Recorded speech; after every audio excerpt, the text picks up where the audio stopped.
Bismillahirrahmanirrahim. Assalamualaikum warahmatullahi wabarakatuh. Nah teman-teman, kembali dengan saya lagi, Riyadi Taufik Hidayat. Nah untuk kesempatan kali ini saya akan sedikit membawakan pemaparan materi berkaitan tentang Islam dan Barat, bentrokan dan kerjasama dalam pendidikan gitu.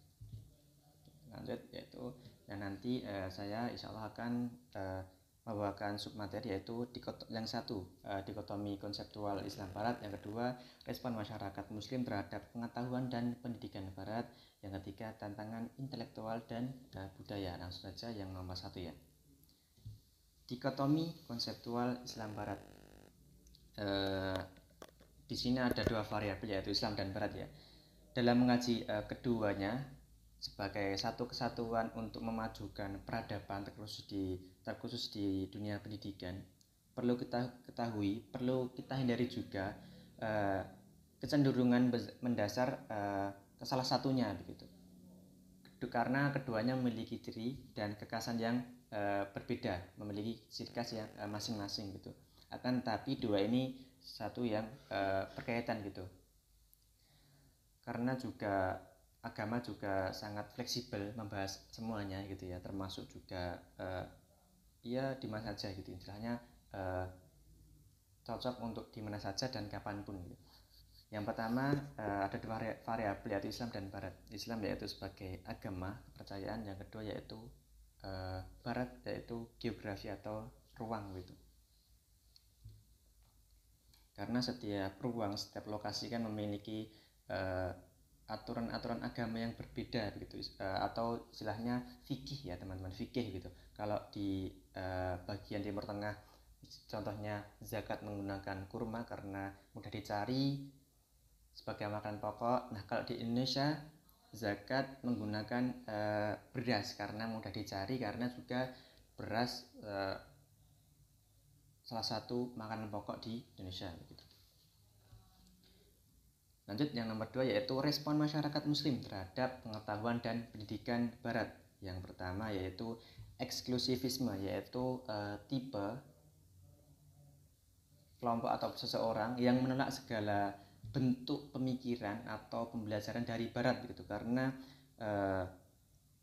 dianggap tidak Islami, bertentangan dengan Islam dan mengganggu umat Islam. Jadi menolak gitu ya, menolak mentah-mentah istilahnya. Untuk yang beranggapan seperti ini itu kaum tradisionalis agama.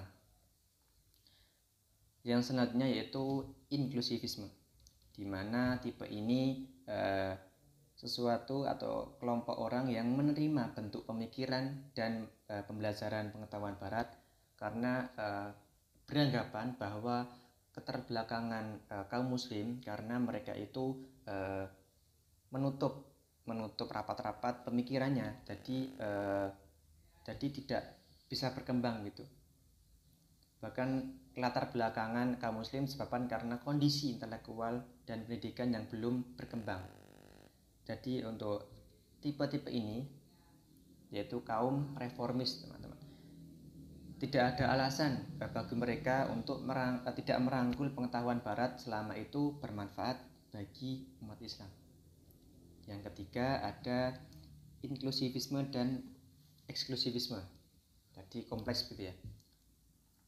Jadi di mana modernitas kerangka pengetahuan pendidikan saat ini diterima, akan tetapi juga bisa jadi mereka tolak gitu. Contohnya mereka menerima ilmu dari Barat, ilmu-ilmu dari Barat, akan tetapi mereka menolak bahwa itu bagian dari Barat, karena mereka beranggapan ilmu yang mereka pakai adalah ilmu yang Barat curi dari Muslim pada dahulu, umat Muslim pada dahulu. Jadi mencuri ilmu gitu ya. Jadi kesimpulannya yang eksklusif tadi menolak ilmu dari Barat, yang eksklusivisme tadi menolak, yang inklusivisme tadi menerima, ada keterbukaan. Yang ketiga eksklusivisme, inklusivisme. Jadi ada sisi menerima dan sisi menolak gitu, atau menolak untuk mengakui. Selanjutnya yang ketiga yaitu tantangan intelektual dan budaya, di mana banyak masyarakat muslim yang memiliki gaya berpikir saling bertentangan dan mengunggulkan cita-citanya merusak orang lain, yang dimana pada saat ini terkhusus umat muslim saat ini mengikuti tren-tren barat yang bahkan bertentangan dengan syariat Islam gitu ya.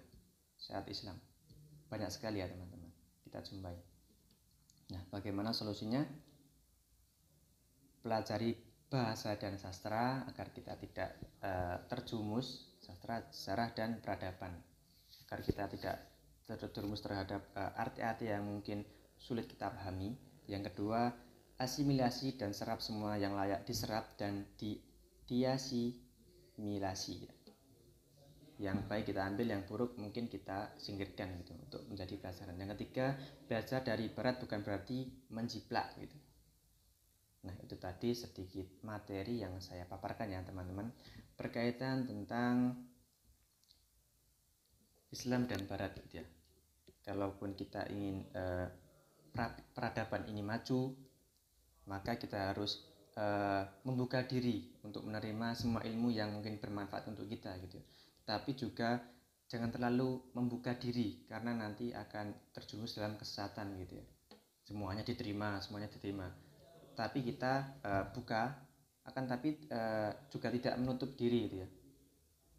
Kita membuka ilmu-ilmu yang kita dapat, mengaplikasikannya, dan kita menfilter mana yang bermanfaat, mana yang tidak bermanfaat. Sekian dari saya. Wassalamualaikum warahmatullahi wabarakatuh.